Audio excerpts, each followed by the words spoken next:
Okay, I've seen a couple of videos relating to this inflator, and in some of the reviews people have said that is there a way of letting it stay on instead of standing there in front of the tyre until the tyre inflates.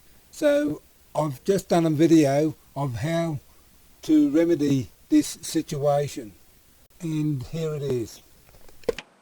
So here it is. I've put a rubber band, or there's actually two rubber bands there, and I'll just show you how it works. Pull it, it goes,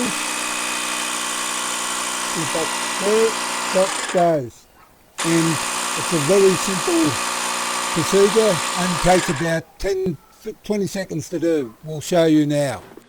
Here we have two rubber bands, and all you have to do, as you can see, just knot it up like this,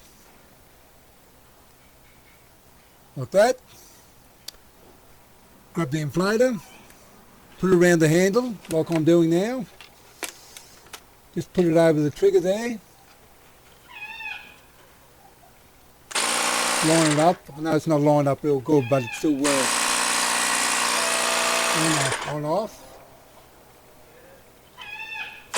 And it's done. I think I've done it in about 5 seconds, so it's not the hardest thing to do, but for the people that like to keep their inflator just going without sort of standing there, well, that's about it.